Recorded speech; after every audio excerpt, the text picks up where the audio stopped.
حیدری حیدری نعرہ صلوات اللہم صلی علی محمد وعلی اپنی اس عبادت اللہم صلی علی محمد وعلی محمد اپنی اس عبادت کی قبولیت کے لیے بلند آواز سے صلوات پڑھیے صلی علی محمد۔ جن احباب مومنین دوستوں نے اس عبادت کے اہتمام، انتظام، انصرام میں حصہ لیا، ان کی سعی جمیلہ کی قبولیت کے لیے بھی بلند آواز سے صلوات اللہم صلی علی محمد وعلی محمد۔ اپنے تمام مرحومین کی مغفرت و بخشش کے لیے، تمام تر مریضوں کی شفا یابی کے لیے، خصوصاً فضل حسین فضلی صاحب کی صحت و تندرستی، سلامتی، عافیت کے لیے اور اپنی حاجات کی برآوری کے لیے بھی بلند آواز سے صلوات اللہم صلی علی محمد۔ دشمنان اسلام کی نیست و نابودی کے لیے بھی بلند آواز سے صلوات۔ علماء اعلام، مراجع اسلام، امام زمانہ کی صحت و تندرستی، سلامتی، عافیت اور آپ کے تحجیل ظہور کے لیے بھی بلند آواز سے صلوات صلی علی محمد وعلی محمد۔ اعوذ باللہ من الشیطان الرجیم، بسم اللہ الرحمن الرحیم۔ الحمد للہ رب العالمین، والعاقبۃ للمتقین، وجنۃ للموحدین المؤمنین المطیعین العارفین القاملین، والنار للمعاندین المخالفین المخاصمین المنکرین العاصین الحاسدین۔ ثم الصلاة والسلام على انبیائه والمرسلین، خصوصاً سید الاولین والآخرین، سید العرب والعجم، سیدنا نبینا شفیع ذنوبنا، حبیب قلوبنا، طبیب نفوسنا، ابی القاسم محمد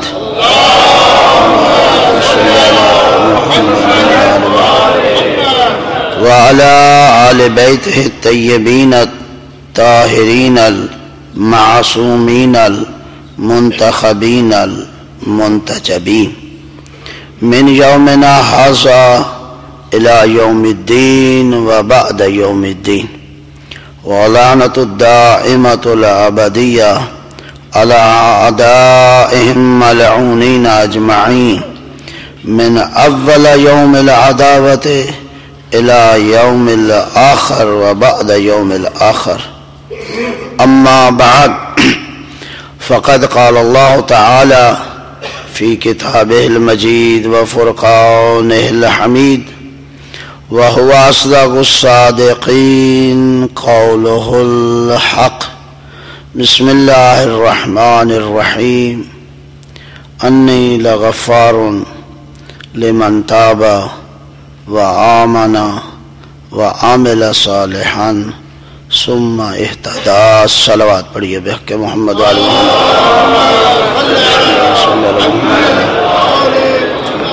حاضرین محترم، سامعین معظم، ایک مرتبہ پھر تمام احباب کی زیارت کا موقع مل رہا ہے اور آپ کی زیارت سے مشرف ہو رہا ہوں۔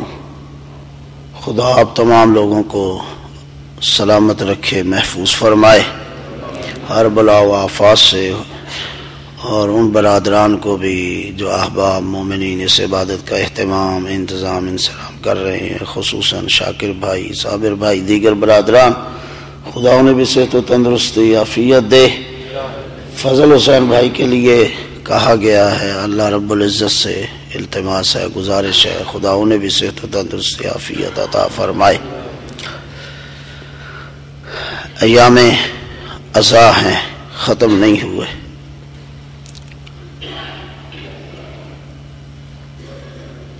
قرآن مجید فرقان حمید کی آیا مجیدہ ہے جس کو آپ کے سامنے عنوان سخن پر تلاوت کیا ہے۔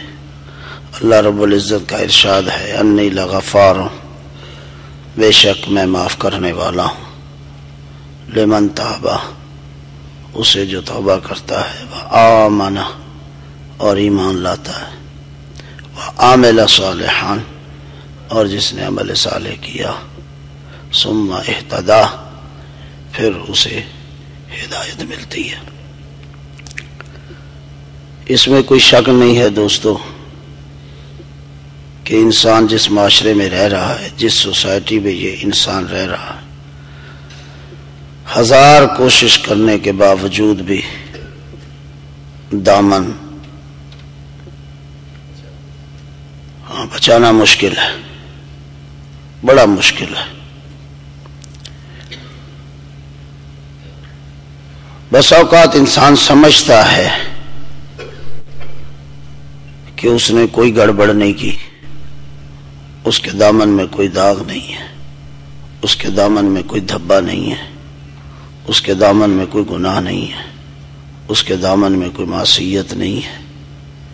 سمجھتا ہے، چونکہ ابتدائی نگاہ رکھتا ہے، بادی النظر میں یہ دیکھتا ہے، دقت نہیں فرماتا، غور نہیں کرتا، متوجہ نہیں ہوتا، اسے محسوس ہوتا ہے میں نے تو کچھ کیا ہی نہیں۔ شاید آپ میں سے بہت سے احباب نے لوگوں سے سنا بھی ہو، مجھے یہ کام کرنے کی ضرورت کیا ہے، میں نے کون سا کسی کا حق کھا لیا ہے، مجھے یہ کام کرنے کی ضرورت کیا ہے، میں نے کون سا کسی کو تھپڑ مار دیا ہے، مجھے یہ کام کرنے کی ضرورت کیا ہے، میں نے کس ہمسائے کو تنگ کیا ہے۔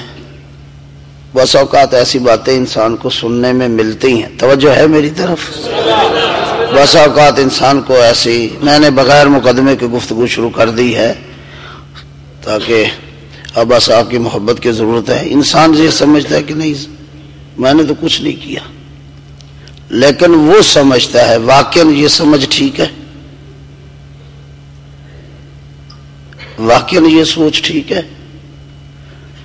واقعاً یہ فکر جو اس نے ذہن میں بٹھا لی ہے ٹھیک ہے۔ وہ گناہ اسے ہی سمجھتا ہے نا کہ کسی کو تھپڑ مار دینا، وہ گناہ اسے ہی سمجھتا ہے نا کہ کسی کا حق کھا لینا، وہ گناہ اسے ہی سمجھتا ہے نا کہ ہمسایوں کے ساتھ اچھا سلوک نہ کرنا، رشتہ داروں کے ساتھ اچھا سلوک نہ کرنا، بہن بھائیوں کے ساتھ اچھا سلوک۔ ایسے ملتے ہیں، آپ کو بھی ملے ہوں گے ایسے افراد، وہ یہی سمجھتا ہے کہ شاید یہی چیزیں گناہ ہے، مجھے کیا ضرورت ہے۔ میرے محترم، اس زندگی میں اللہ سے بے نیاز ہونا کیا یہ سمجھتے نہیں کہ گناہ نہیں ہے؟ اللہ کی طرف متوجہ نہ ہونا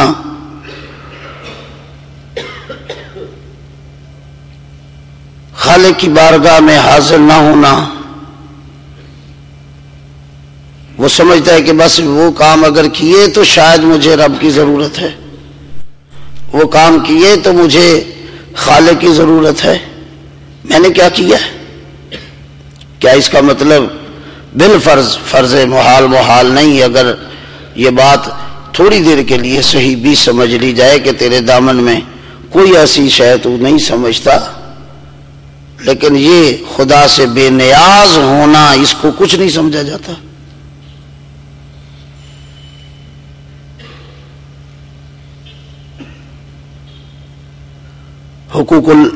حقوق العباد ہی فقط ہیں جن کے لیے ہمیں خیال کرنا ہے۔ کیا اگر یہ سارے حقوق ادا کر بھی لے انسان اور خالق، کتنے لوگ ہیں معاشرے میں؟ بہت سے لوگ ہیں، پھر انہیں کافر اور مشرک کہنے کی ضرورت کیا ہے؟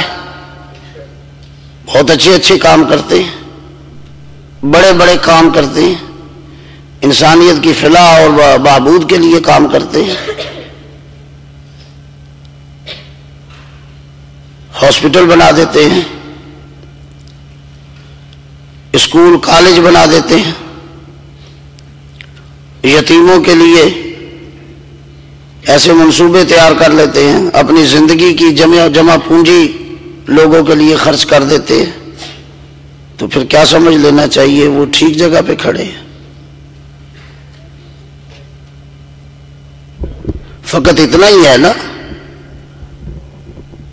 فقط اتنا ہی ہے نا کہ وہ اللہ کو اللہ نہیں مانتے، فقط اتنا ہی ہے کہ اس کی توحید کا اقرار نہیں کرتے، فقط اتنا ہی ہے کہ اس کی شریعت کو نہیں مانتے، فقط اتنا ہی ہے اس کے نظام کو نہیں مانتے، فقط اتنا ہی ہے کہ اسلام کا اقرار نہیں کرتے، فقط اتنا ہی ہے کہ اسلام کے اندر داخل نہیں ہوتے، تو کیا پھر ان کو صحیح مان لیا جائے؟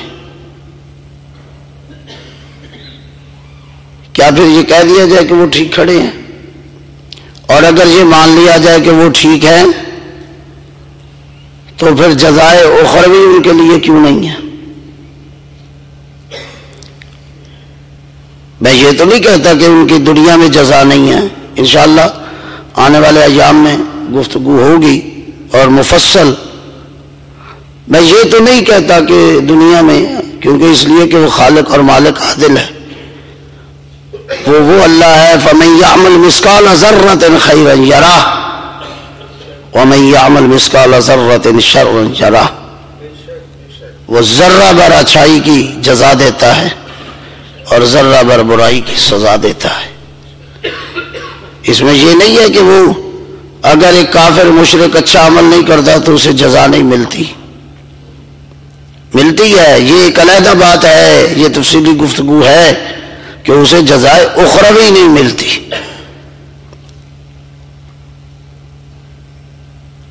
واللہ یہ نہیں ہے کہ دنیا میں نام روشن ہو جاتا ہے، صحت اللہ دے دیتا ہے، مال و اسباب فراہم کر دیتا ہے، تنگ دستی سے بچا لیتا ہے، لوگوں کی طعن و تشنیع سے محفوظ کر دیتا ہے، لوگوں کے ظلم و ستم سے اسے محفوظ رکھ دیتا ہے۔ بہت سے عنوانات، موضوعات ایسے ہیں جن کے حوالے سے ان کے اعمال کی انہیں جزا مل جاتی ہے، لیکن یہ کوئی نہیں کہہ سکتا کہ انہیں آخرت میں بھی جزا ملے گی۔ آخرت کی جزا موقوف ہے ان اعتقادات اسلامیہ کے ساتھ جن پر ایمان لانا ضروری ہے۔ جن پر ایمان لانا ضروری ہے، جب تک وہ اعتقادات انسان اختیار نہیں کرتا اس وقت تک اس کے آخرت کے لیے معاملہ خطرناک ہے۔ آپ دیکھ لیں، اسلام کے 3 ہی بنیادی حصے ہیں، 3 حصوں میں اسلام تقسیم ہوتا ہے، اعتقادات کے حوالے سے، عبادات کے حوالے سے اور معاملات کے حوالے سے۔ ان 3 حصوں سے باہر اسلام نہیں ہے، لیکن اگر یہ کہہ دیا جائے کہ ان 3 سے کم تو یہ بھی ممکن نہیں ہے۔ اسلام کے یہ 3 پارٹ ہیں، اعتقادات، عبادات اور معاملات، اور اگر ان میں انسان آئے تو دیکھے گا کہ اعتقادات سب سے پہلے ہیں، عبادات اس کے بعد ہے، معاملات آپ فقہاء علماء کی کتابیں پڑھیں، فقہی کتابیں پڑھیں، آغا خوئی کی، آغا خمینی کی، دیگر مراجع اسلام کی، تحریر الوسیلہ آغا کی پڑھ لیں، جتنی بھی فقہی کتابیں ہیں ان کو 3 حصوں میں تقسیم کیا گیا، اعتقادات کے حوالے سے، عبادات کے حوالے سے، معاملات کے حوالے سے۔ سب سے پہلے اعتقادات کی بحث ہوتی ہے، پھر عبادات کا معاملہ آتا ہے، اور پھر معاملات، معاشرتی زندگی، کیسے رہنا ہے، کیسے بیٹھنا ہے، کیسے اٹھنا ہے، کیسے کھانا ہے، کیسے پینا ہے، کیسے ہمسایوں کے حقوق کیا ہیں، رشتہ داروں کے، کاروبار کے معاملات کیا ہیں، تجارت کیسے کرنی ہے، یہ ساری چیزیں اس معاملات کا حصہ ہے۔ اور پھر ان اعتقادات میں بھی سب سے پہلے کسے حیثیت دی گئی ہے؟ جسے آپ اصول دین کہتے ہیں، کسے حیثیت دی گئی ہے؟ توحید کو۔ گھبرا تو نہیں گئے ہوئے؟ توحید کو حیثیت دی گئی ہے۔ آپ اصول دین بچوں کو بھی یاد کراتے ہیں، خود بھی جب اس معاملوں عمر سے گزرے تھے ماں باپ نے آپ کو بھی یاد کرائے تھے، آج آگے آپ دے رہے ہیں، تو وہیں بچپن میں آپ نے پڑھ لیا تھا۔ اصول دین کتنے ہیں؟ 5 آپ نے پڑھے، ان میں سے یہ بھی انشاءاللہ ہم بحث بعد میں کریں گے۔ تو ان میں آپ نے پہلا مقام جو پڑھا وہ توحید کا پڑھا۔ آپ نے پڑھا اصول دین، اول توحید، دوم عدل، تیسری نبوت، چوتھی امامت، پانچویں قیامت۔ تو اگر ایک جملے میں آپ کی خدمت میں عرض کرنا ہو کہ اسلام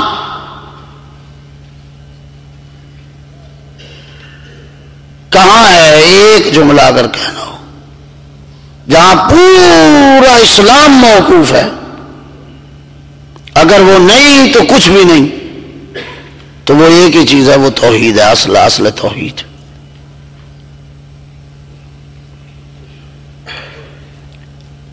اگر توحید کی طرف انسان متوجہ نہیں، اگر خدا کی طرف یہ انسان متوجہ نہیں،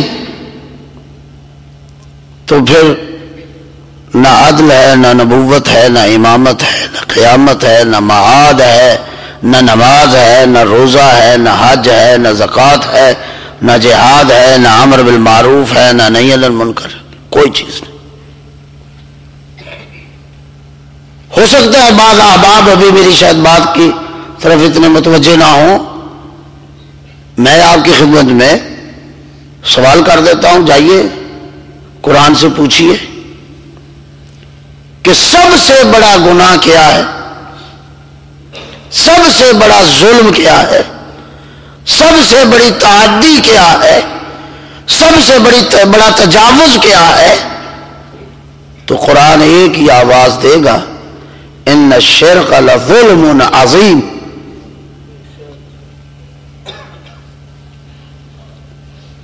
اس میں کوئی شک نہیں، قتل کرنا بہت بڑا گناہ،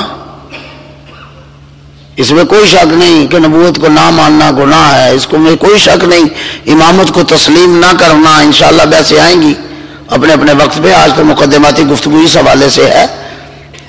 اس میں کوئی شک نہیں امامت اپنے مقام پہ ایک اہمیت رکھتی ہے، اس میں کوئی شک نہیں معاد اسلام کے اندر اس کا ایک ہے۔ اگر یہ تصور معاد ختم کر دیا جائے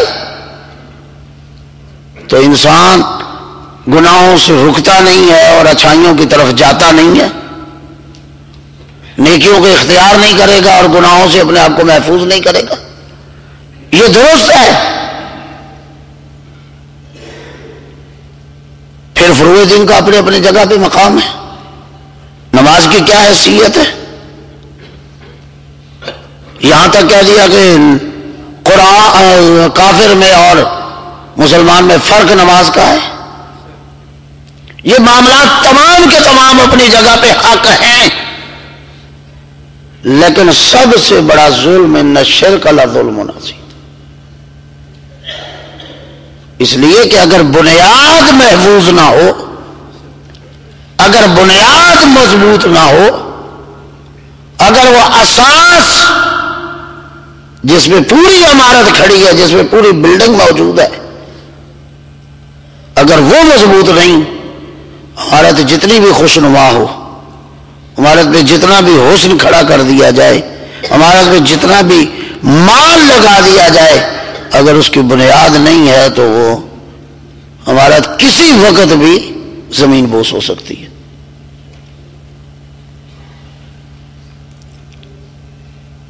کسی وقت بھی۔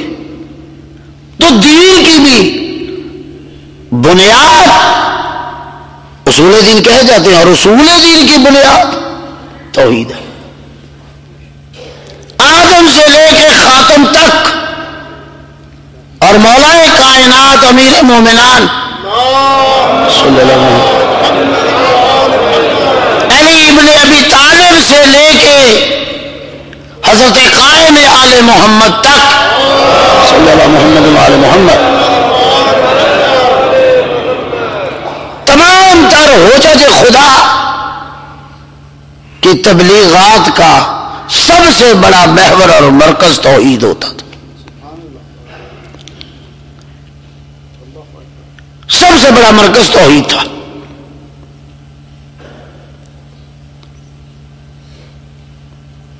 نبی کی تبلیغ کا آغاز توحید سے، امام کی تبلیغات کا آغاز توحید سے ہے. حتیٰ کہ انبیاء اور ائمہ کی عبادت توحید کے لیے، ان کا مصلی پہ کھڑے ہونا، ان کا عبادات کو انجام دینا، یہ کوئی مذاق تو نہیں تھا، یا یہ کہ اپنی شخصیت کا کوئی تاثر تو اثر تو چھوڑنا نہیں تھا، یا اپنی بڑھوتی تو نہیں دکھانی تھی، یا اس لیے تو نہیں وہ یہ کام کر رہے تھے کہ دیکھنے والے دیکھیں اور سننے والے سنیں اور کتابوں میں لکھا جائے اور ہمارے فضائل بیان کیے جائے. نہیں میرے محترم، حجج خدا ان چیزوں کے محتاج نہیں اور ان کو ان چیزوں کی ضرورت نہیں. وہ جب مصلی عبادت میں کھڑے ہوتے ہیں، بارگاہ الہی میں کھڑے ہوتے ہیں، تو وہ ایک ایسی حالت اور ایک ایسی کیفیت میں سوال کرنے والے کہتے بھی ہیں یا علی آپ مصلی عبادت میں کھڑے ہیں، رنگ زرد ہو گیا ہے، پسینہ چھوٹ رہا ہے، بدن پہ کپکپی جاری ہو جاتی ہے، آقا علی آپ اور ایسی حالت اور آپ ایسی کیفیت. تو میرے مولا نے کیا جواب دیا تھا؟ سنا بھی ہے، آپ نے پڑھا بھی ہے واعظین خطبات سے یقیناً، اور الحمدللہ آپ تو اس ماحول میں رہتے ہیں جہاں ماشاءاللہ آپ ان مجالس میں شریک ہوتے ہیں جہاں واقعی دین بتایا جاتا ہے. اگر میں خوش فہمی میں مبتلا نہیں تو، کیونکہ ہمارے پاکستان کا تو ماحول عجیب ہے. آپ بھی پاکستانی ہیں، یہ ایسی بات کوئی نہیں، میں یہ نہیں کہتا کہ آپ پاکستانی نہیں ہیں، یا آپ ہمارے پاکستان ہندوستان یا ہندوستان کے بھی بھائی ہوں گے، وہ بھی اپنا ماحول، کوئی علیحدہ بات نہیں ہے، یہ ایک ہی ہاتھ کی انگلیاں ہیں. لیکن پھر بھی وہاں سے یہاں کچھ نہ کچھ فرق ہے. اگر سے میں نے گزشتہ سال جو بات کہی تھی اس پہ آج بھی قائم ہوں. یہ تو میں نہیں کہتا کہ اب وہ جو 15 سال پہلے صورت میں نے دیکھی تھی یہاں، وہ اب یہاں نہیں ہے، کمی ہوئی ہے. آہستہ آہستہ وہ اثرات، آہستہ آہستہ وہی چیزیں یہاں بھی شفٹ ہو رہی ہیں. جو ماحول پہلے تھا اس میں وہ روحانیت، وہ عظمت، ناراض نہ ہوئیے گا، وہ روحانیت، وہ عظمت، وہ چیز جو 15-20 سال پہلے اس ماحول میں تھی، عبادی روحانیت کی بات کرتا ہوں، نورانی علمی روحانیت کی بات کرتا ہوں، وہ اب اس حالت میں نہیں ہے. کریں گے انشاءاللہ آنے والے دنوں میں باتیں، ہم اس پہ بھی بولیں گے انشاءاللہ، بات آپ کی خدمت معروضات پیش کریں گے، اس لیے کہ ہمارا فریضہ ہے، ہماری ذمہ داری ہے. آپ جو آبا میری تھوڑی بہت گفتگو سے آشنا ہے وہ تو جانتے ہیں، میں تو کہا کرتا ہوں العالم، میں تو حکیم ہوں، طالب علم ہوں، لیکن جب آپ نے ایک تھوڑا سا مقام اللہ نے عطا کیا اس حوالے سے اور آپ نے محبت فرمائی ہے، تو پھر یہ خیانت ہوگی کہ اگر وہ حقائق آپ کو نہ بتائے جائیں، اگر اپنی ذمہ داری سے آپ کو متوجہ نہ کیا جائے. العالم عالم زمانے ہی، معصوم نے فرمایا عالم وہی ہوتا ہے جو زمانے کا عالم ہو، نبض شناس ہو. اس وقت ضرورت کس کی ہے؟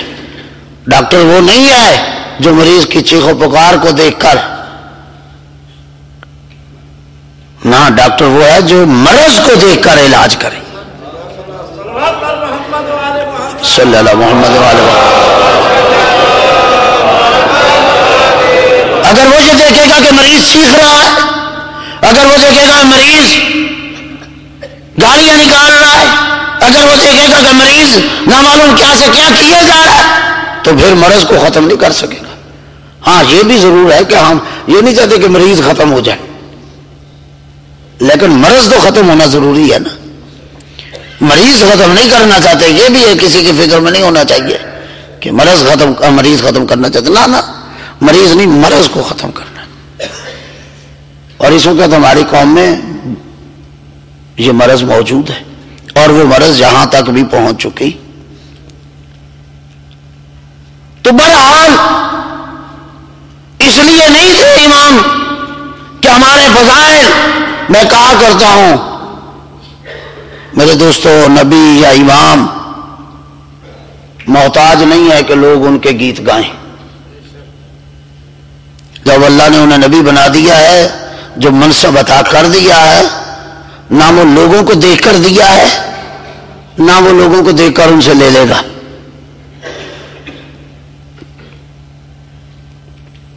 کہا کہ آپ مصلی عبادت پہ کھڑے اور یہ حال، رنگ زرد ہو رہا ہے، بدن پہ کپکپی طاری ہے،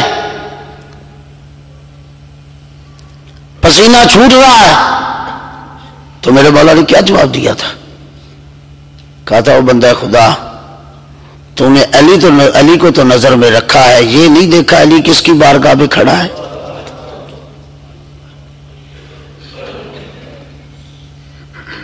کس بارگاہ میں کھڑا ہے؟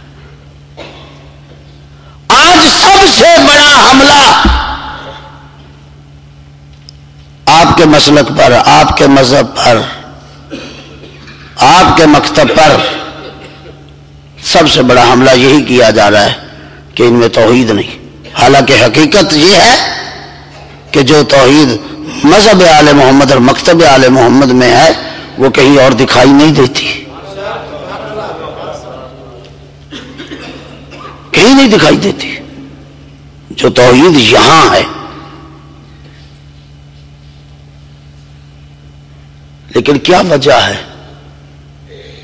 کہ باوجود اس کے کہ وہ توحید جو مذہب تشیع میں ہے، اس کے باوجود تشیع پر ہی حملے، اس کی وجہ کیا ہے؟ اس کے علل و اسباب کیا ہیں؟ کون سی باتیں ہیں جن کی وجہ سے اسی مذہب پر حملہ ہو رہا ہے؟ شاید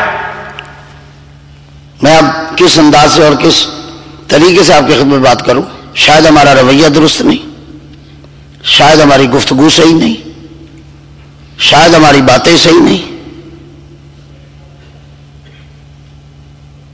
شاید ہم لوگوں کو اپنے مذہب سے آشنا کرنے میں کامیاب نہیں ہوئے۔ وَإِلَّا مذہب میں خامی نہیں ہے، مکتب میں خامی نہیں ہے۔ آج آپ مذہب تشیع کی توحید کو باقی مذاہب کے مقابل رکھ کے تو دیکھیں،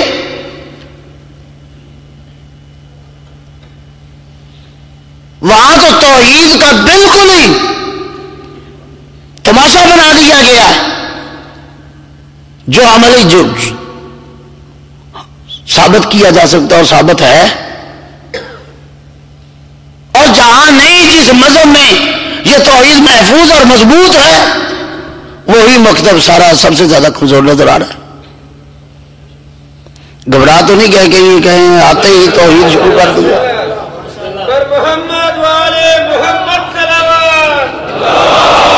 صلی اللہ محمد، بڑی مہربانی، اللہ آپ کو سلامت رکھے، خدا آپ کو محفوظ رکھے۔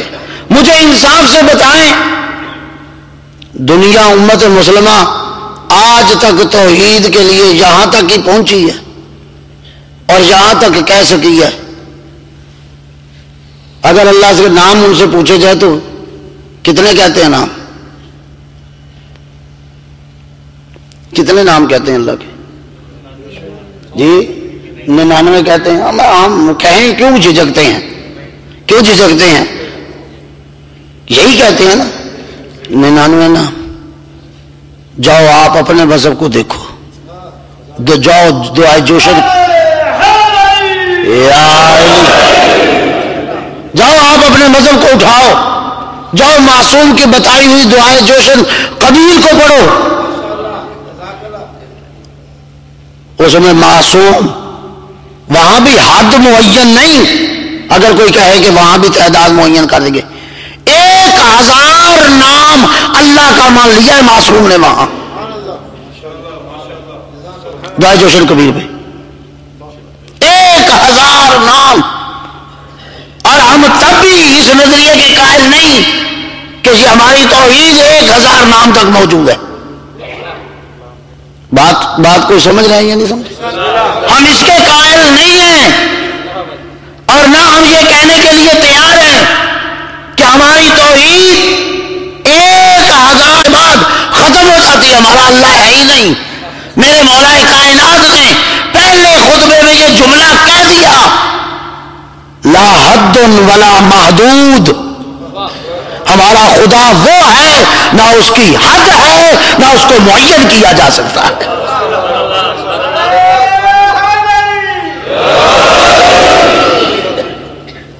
توجہ ہے میری طرف؟ بڑی مہربانی، اللہ آپ کو سلامت رکھے۔ ہم معصوم نے فرما دیا، اس کی کوئی حد نہیں، اور واقعاً وہ خدا نہیں جس کی حد ہو جائے، وہ خدا نہیں جو محدود ہو جائے۔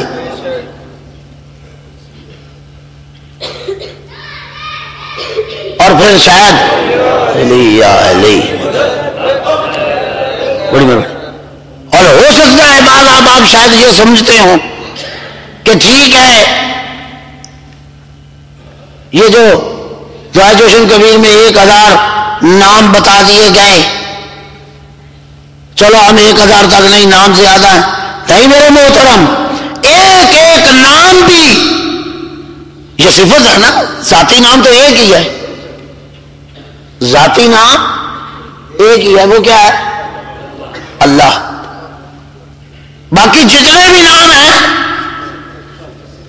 وہ صفاتی ہیں، تو مجھے انصاف سے بتائیں، جو جس کی حد نہیں، جو محدود نہیں، تو پھر انہیں صفات میں کیسے محدود کیا جا سکتا ہے؟ انہیں کیسے صفات میں محدود کیا جا سکتا ہے؟ کیسے کہا جا سکتا ہے کہ وہ 99 صفات تک ہے یا وہ 1000 صفات تک موجود ہے خدا؟ کیسے کیا جا سکتا ہے؟ اور میرے محترم میں تو عرض کرنا چاہتا ہوں، محبت فرمائیے گا، یہ جو 1000 نام ہے، ان میں بھی ہر صفت نہ تو وہ 1000 تک، اور نہ ہی ہم کسی صفت میں بھی، فرض کریں مثال کے طور پہ رازق ہے، مثال کے طور پہ خالق ہے، مثال کے طور پہ مالک ہے، مثال کے طور پہ قادر ہے، مثال کے طور پہ حی ہے، مثال کے طور پہ مدرک ہے، جو صفات آپ کو یاد ہیں، ایک صفت ذہن میں لائیں۔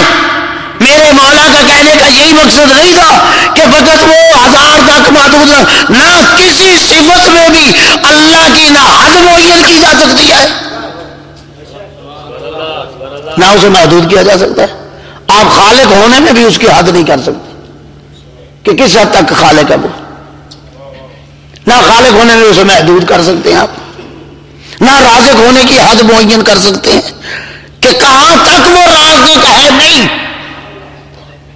اس کو محدود نہیں کیا جا سکتا۔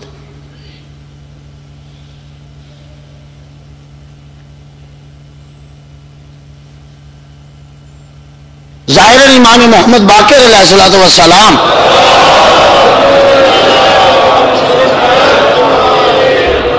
جی بیٹا صلوات پڑھیں، زیادہ اونچا بس ٹھیک۔ اگر میں بھول نہیں رہا، محبت فرمائیے گا، صلوات پڑھیے بحق محمد علیہ محمد، ٹھیک۔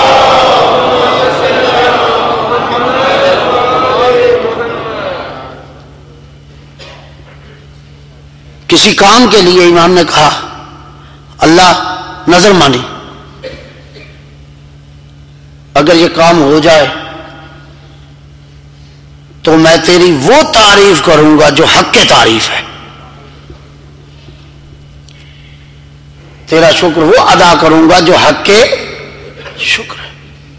اب کسی شخص نے جس نے سنا تو اس نے متوجہ ہو گیا کہ اب دیکھیں اس کام کے بعد معصوم کیا کرتے ہیں، ہمیں پتہ تو چلے وہ حقیقی تعریف جو اللہ کی یا حقیقی شکر جو اللہ کے.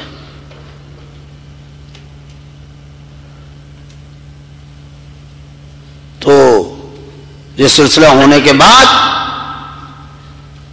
امام نے ایک لفظ میں کہا الحمدللہ. توجہ ہے یا نہیں؟ الحمد. انہوں نے کہا بس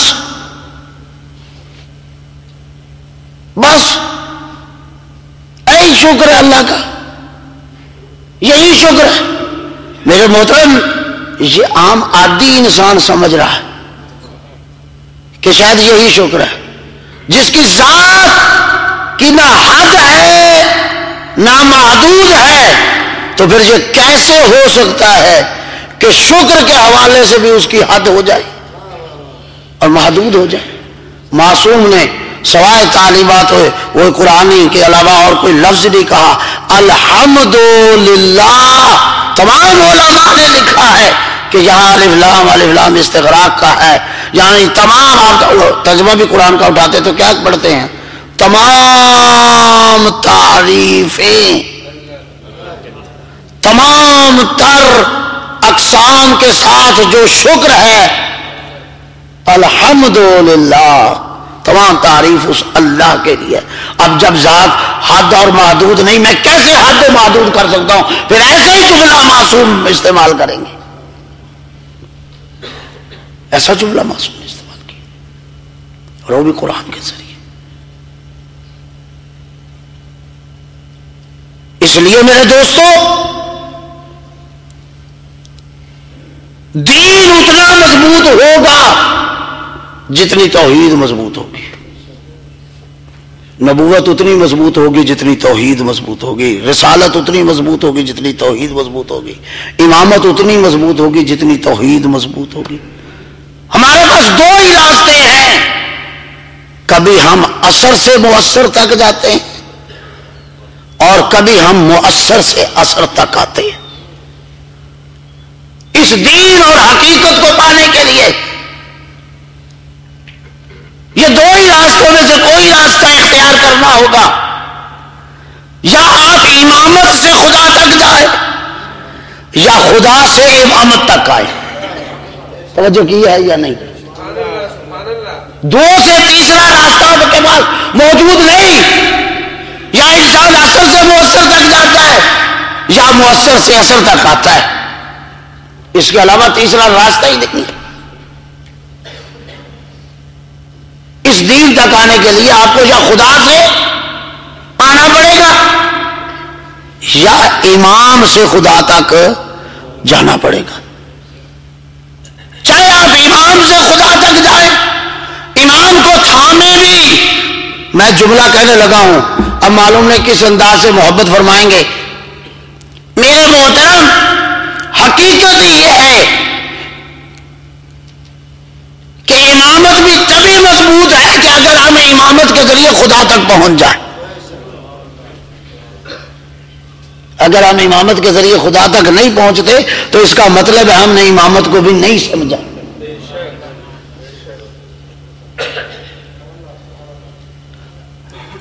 حجت خدا کو جاننا ہے تو یا خدا سے آ جائیں ادھر تک، یا خدا کو جاننا ہے تو پھر حجت خدا سے وہاں تک. یہی دو راستے. دعائے معرفت میں بھی ایک یہی ہے، مؤثر سے اثر تک جانے کا راستہ بتایا گیا ہمیں. کیا کہا گیا وہاں؟ اللہم عرف نفسک فإنک ان لم تعرفن نفسک لم عارف نبیک. اللہم عرفنی رسولک فإنک ان لم تعرفنی رسولک لم عارف حجتک. اللہم عرفنی حجتک فإنک ان لم تعرفنی حجتک ضللت عن دینی. مجھے محبت کے ساتھ یہ تو بتائیں تو صحیح، فرمائیں تو صحیح، یہ ضللت عن دینی یہ کیوں کہا آپ نے؟ کیوں کہا؟ اسی فکرے سے ہم فقط اپنی بات کو، کیونکہ پھر آتی رہے گی تفصیلی چیزیں. ضللت عن دینی کہ اگر اللہ تیری حجت کو نہ جانا تو ضللت عن دینی. دوسرے لفظوں میں کیا کہوں؟ یعنی بے دین ہو کر مر جاؤں گا. یہی معنی ہے نا، زللت عن دینی، تیرے دین سے گمراہ ہو جاؤں گا۔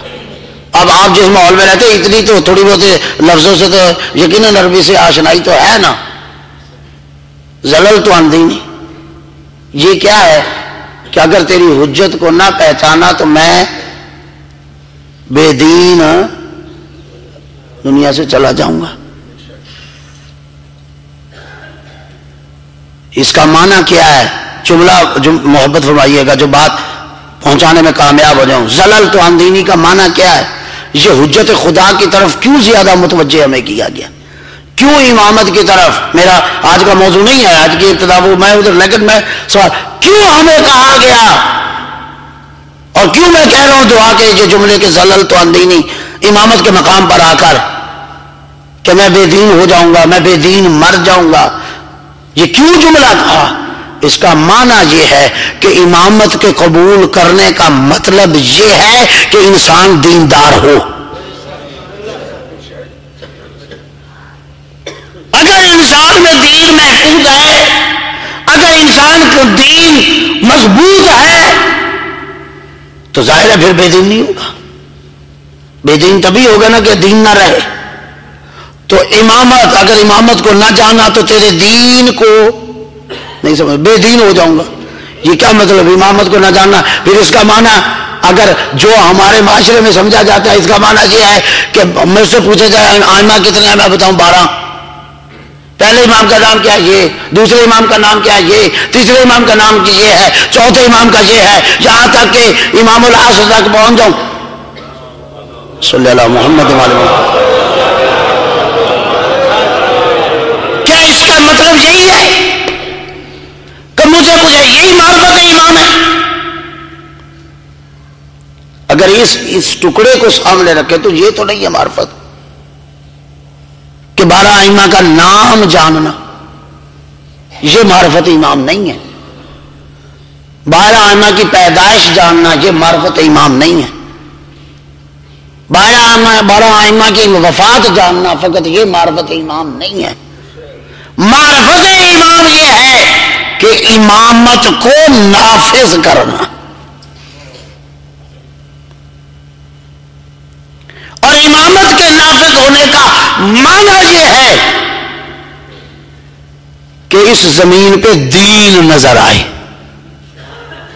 نہیں غور فرمایا؟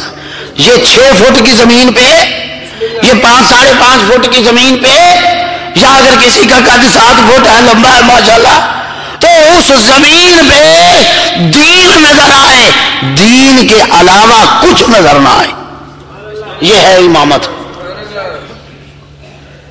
پہلا رٹے لگا دینا، یہ کوئی پہاڑے تو نہیں ہیں کہ بچپن میں ہم نے 2 کا پہاڑا یاد کر لیا تھا، 4 کا یاد کر لیا تھا، گھبرا تو نہیں گئے نا؟ ناراض ہو تو معاف کیجیے گا۔ ارے یہ پہاڑے تو نہیں ہے کہ بچپن میں ہم نے جیسے پہاڑے یاد کر لیے تھے، ہم سے کوئی پوچھے امام کتنے، ہم سے پوچھے نبی کتنے ہیں تو کہہ دیں اتنے نبی ہیں، 1,24,000 انبیاء ہیں، ائمہ کتنے ہیں، اتنے ہیں، رسول کتنے ہیں، اتنے ہیں۔ تعداد جاننا دین جاننا ہوتا ہے۔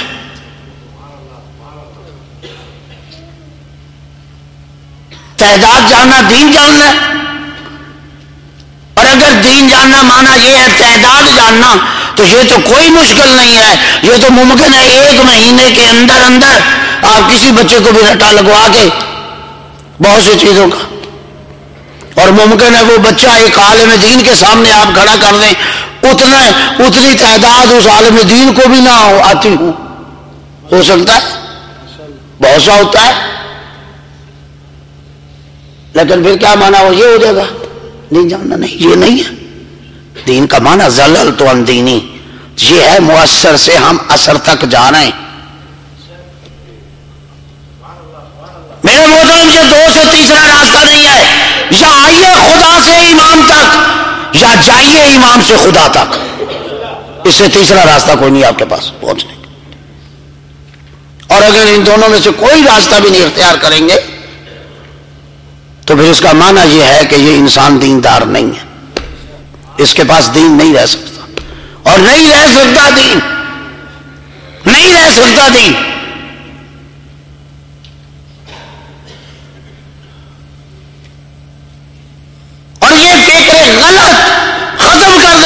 سمجھیے کہ دین فقط چند چیزوں کا نام ہے.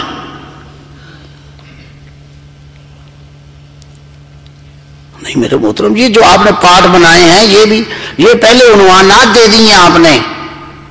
ٹھیک ہے، یہ اعتقادات ہیں، یہ عبادات ہیں، یہ معاملات ہیں، لیکن عبادات میں عبادت کا مفہوم بڑا وسیع ہے. معاملات میں کوئی انسان یہ نہیں کہہ سکتا، جو کاروباری لوگ ہیں وہ تو ایک لفظ سے بہت دور تک جا سکتے ہیں اس لفظ سے.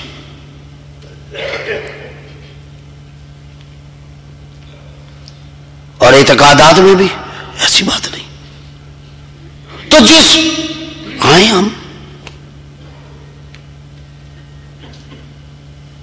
اس خدا کو پہچانیں، اس خدا کو ہم جانیں جس توحید کو پہچانوانے کے لیے انبیاء نے زندگیاں خرچ کر دی، جس توحید کو پہچانوانے کے لیے آئمہ نے اپنی زندگیاں خرچ کر دی.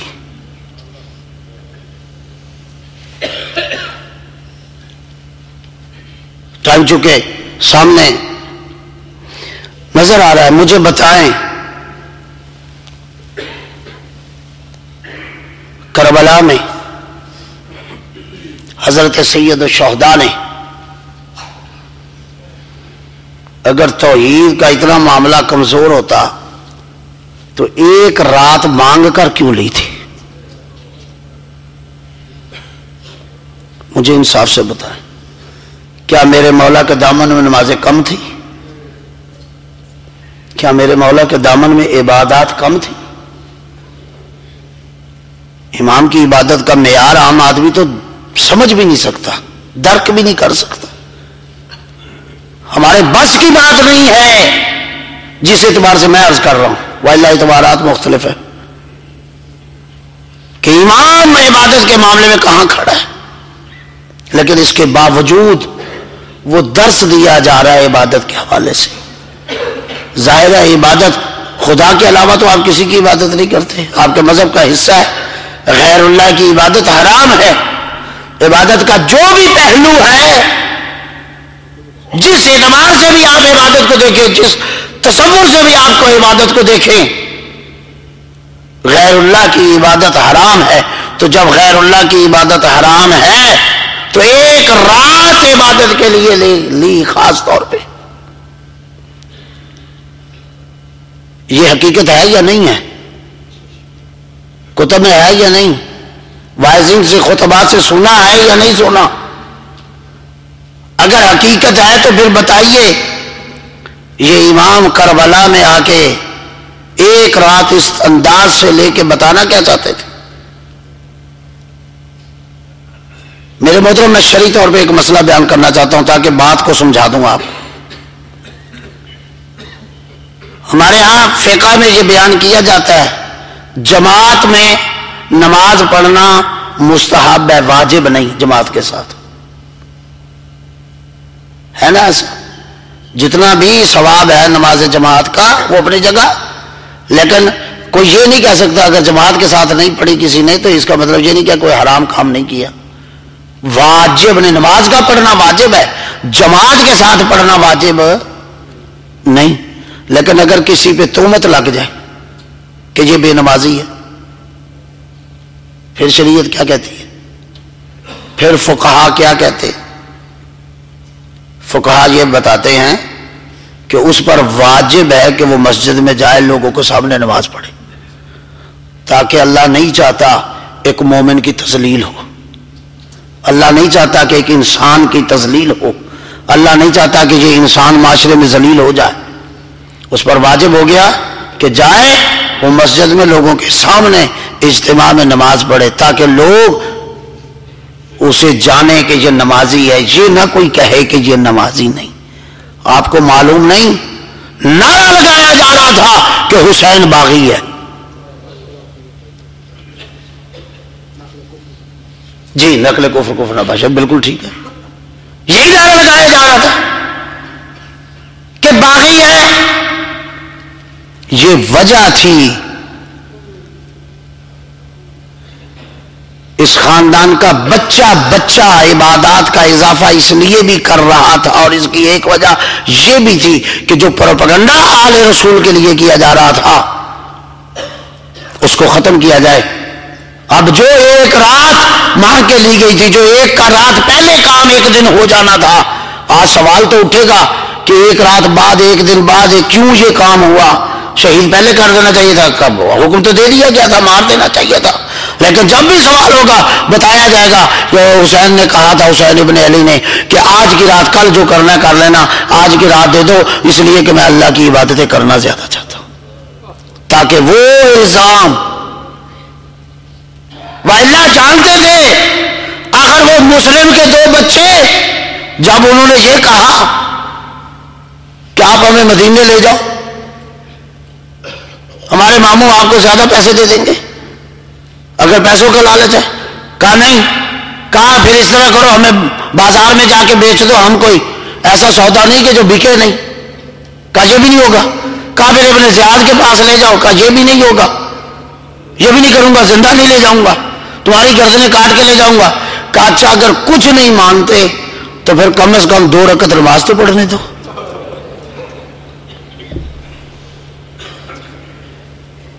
پتہ نہیں میں اپنی آج کی گفتگو سمجھا سکا ہوں آپ کو یا نہیں، کہا 2 رکعت نماز تو پڑھنے دو، تو اس ظالم کا جواب بھی آپ کے ذہن میں ہے کہ اس نے کہا اگر نماز بچاتی ہے تو پڑھ لو۔ مجھے انصاف سے بتائیں یہ کتنی کی عمریں تھیں ان دونوں بچوں کی، شہزادوں کی؟ ان پر نماز تو بھی واجب بھی نہیں ہوئی تھی،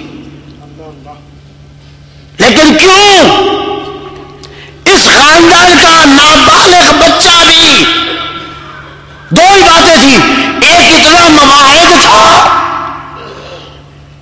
کہ وہ چاہتا تھا کہ زندگی کی آخری سانس بھی عبادت الہی میں گزرے، اور دوسری نظر یہ تھی کہ ہمارے خاندان پہ جو تہمت لگائی جا رہی ہے، جو پروپیگنڈا کیا جا رہا ہے، اس کی نفی کرنا بھی واجب ہے۔ بچہ بھی آگاہ تھا، تو مجھے بتاؤ اگر نابالغ بچہ اس مشن سے آگاہ ہے تو ہم محمد و آل محمد کو ماننے والے اس مکتب سے آگاہ کیوں نہیں؟ آج آپ کے مکتب پہ یہ تہمتیں لگ رہی ہیں، آپ کے مکتب کو بدنام کیا جا رہا ہے، آپ کو بدنام کیا جا رہا ہے، تو کیا آپ پر واجب نہیں بنتا کہ جو شرک کے فتوے لگتے ہیں، جو کفر کے فتوے لگتے ہیں، جو عبادات کے نہ کرنے کے فتوے آپ کی قوم پر لگتے ہیں، آپ پر واجب نہیں ہے؟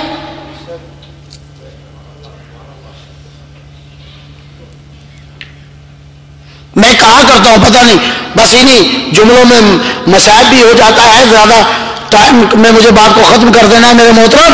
میں کہا کرتا ہوں اپنی ماں بہنوں اور بیٹیوں کے لیے بھی، اور اپنے بھائیوں کے لیے، عزیزوں کے لیے، اور بچوں نوجوانوں کے لیے بھی، یاد رکھو ہم سب سے بڑا دعویٰ کرتے کہ ہم آزادار ہیں، ہماری بیٹیاں ہماری بہنیں کہتی ہیں ہم آزادار ہیں، ہم کہتے ہیں آزادار ہیں۔ یاد رکھو ہماری بیویاں زینب سے بڑی آزادار نہیں، اور ہم اور آپ سید سجاد سے بڑے آزادار نہیں۔ شاید میں ابھی بات نہیں مکمل کر سکا، شاید میں نہیں سمجھا سکا، معذرت ہوئی، لیکن پھر دہراتا ہوں تاکہ سمجھاؤں۔ سید سجاد سے ہم بڑے آزادار نہیں، میں نہیں دعویٰ کر سکتا۔ ثانیہ زہرا سے بڑی آزادار ہمارے گھر کی بیویاں نہیں، لیکن مجھے انصاف سے بتاؤ وہ کربلا سے گزر کر سید سجاد کہلایا، وہ کربلا سے گزر کر زین العابدین کہلایا۔ نام نہیں تھا زین العابدین، نام نہیں تھا سید سجاد، نام نہیں تھا سجاد، اتنے سجدے کیے کہ سجاد بنا۔ میرا ہر امام سجاد ہے، اجرکم اللہ، اللہ آپ کی عبادت قبول کرے، میرا ہر امام سجاد ہے، لیکن جب آپ سجاد کہیں گے علی بھی ذہن میں نہیں آئے گا، حسن بھی ذہن میں نہیں آئے گا، حسین بھی ذہن میں نہیں آئے گا، سجاد ایک ہی امام ذہن میں آئے گا، سید سجاد۔ آپ پڑھتے بھی ہو گلے میں توق، پاؤں میں بیڑیاں، ہاتھوں میں زنجیریں، جو امام سیدھا چل بھی نہیں سکتا تھا، جس امام کا یہ عالم تھا کہ غش پہ غش آ رہے تھے عاشور کے دن.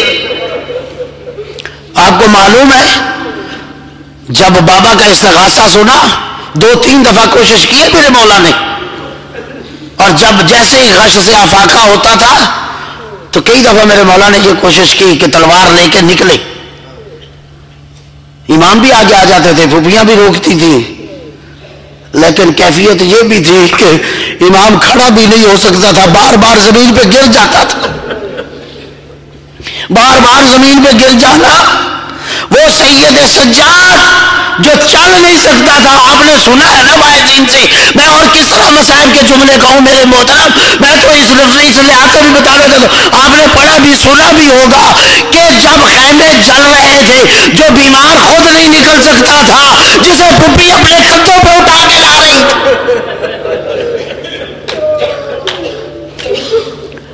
راوی کہتا ہے میں دیکھتا ہوں کہ ایک بی بی بار بار خیمے سے اندر جانے کی کوشش کرتی ہے جہاں آگ لگی ہوئی ہے، بار بار، اور آگ ہے کہ شدت ہے آگ کی کہ پھر زور کیے دیتی ہے، لیکن دیکھا کہ بے دھڑک آخر آگ میں داخل ہو گئی. میں نے سوچا کہ یہ بی بی کون ہے جو اپنے آپ کو آگ کے سپرد کر رہی ہے، اور جب تھوڑی دیر بعد دیکھا کہ اس نے کسی بیمار کو کندھوں پہ اٹھایا ہوا تھا. اجرکم اللہ، اللہ آپ کی عبادتیں قبول کرے. اس نے کسی بیمار کو کندھوں پہ اٹھایا ہوا تھا اور آگ سے خود بھی بچتی اور اس بیمار کو بچا کے باہر لائی. مجھے بتاؤ جو آگ سے چل نہیں سکتا تھا، نکل نہیں سکا، وہ سید سجاد کہلا رہا ہے، وہ زین العابدین کہلا رہا ہے.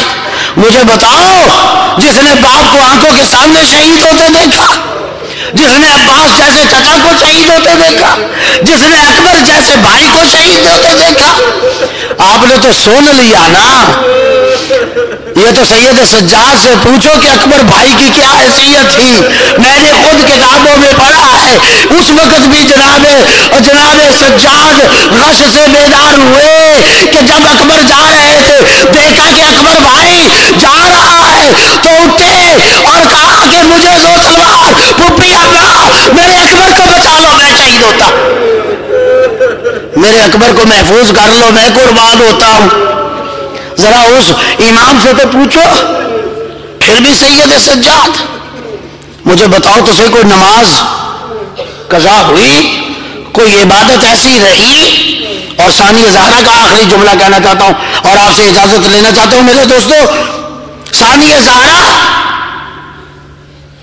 مجھے بتاؤ تو صحیح، اتنی مصیبتوں سے گزر کر وہ بی بی، وہ بھی تو عزادار ہے یا نہیں ہے؟ اور اگر عزادار ہے تو پھر میں کیا بیان کروں. خود روایتوں میں آپ پڑھتے بھی ہیں، کتب میں موجود بھی ہے، امام سجاد کی نگاہ پڑتی ہے، پھوپھی اماں آپ بیٹھ کر نماز پڑھ رہی ہے. اللہ آپ کی عبادت قبول کرے. پھوپھی اماں آپ بیٹھ کر نماز پڑھ رہی ہے. رو کے کہا بیٹا میں مسئلے سے واقف ہوں، بیٹا تو جانتا ہے جتنی مختصر غذا آتی ہے وہ اتنی تھوڑی ہے کہ بچے بھوکے رہ جاتے ہیں. بیٹا میں اپنی غذا ان بچوں کو دے دیتی ہوں، اب میرے ٹانگوں میں یہ طاقت نہیں رہی کہ میں کھڑی ہو کر نماز پڑھوں. صلی اللہ محمد وآل محمد صلی اللہ محمد وآل محمد. اللہم صلی اللہ، دعا مانگی دے. اللہم صلی اللہ محمد وآل محمد. اللہم صلی اللہ محمد وآل محمد. اللہم صلی اللہ محمد وآل محمد. اللہم بحق محمد وانت المحمود، وبحق علی وانت العلا، وبحق فاطمہ وانت فاطر السماوات والارض، وبحق الحسن وانت المحسن، وبحق الحسین وانت قدیم الاحسان. اللہم اغفر للمؤمنین والمؤمنات، المسلمین والمسلمات، الاحیاء منهم والاموات. میرے مالک ہماری اس قلیل مگر عظیم عبادت کو اپنی بارگاہ میں قبول فرما. میرے مالک حاضرین مومنین جتنے بھی یہاں موجود ہیں ان کی شرعی صحیح حاجات کو اپنی بارگاہ میں قبول فرما. ہمارے تمام مرحومین کو، ہمارے حاضرین کے مرحومین کو میرے مالک جوار آئمہ میں جگہ عطا فرما، مقام اعلیٰ علیین عطا فرما، جنت الفردوس میں جگہ عطا فرما۔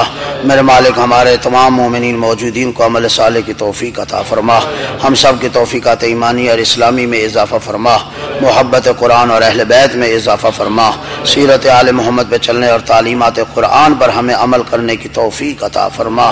میرے مالک میرے خالق بحق محمد و آل محمد جن احباب مومنین دوستوں نے میرے ذمہ دعائیں لگائیں ان کی دعاؤں کو قبول فرما، بیماروں کو شفاء کاملہ و عاجلہ عطا فرما۔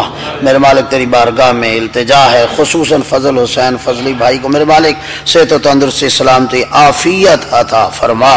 میرے مالک ہم سب کو اور ہم سب کے مرحومین کو قبر میں، حشر میں، نشر میں، صراط اور میزان میں میرے مالک شفاعت آل محمد نصیب فرما۔ میرے مالک میرے خالق بحق محمد و آل محمد دشمنان اسلام کو جہاں بھی ہیں جس لباس میں انہیں نیست و نابود فرما۔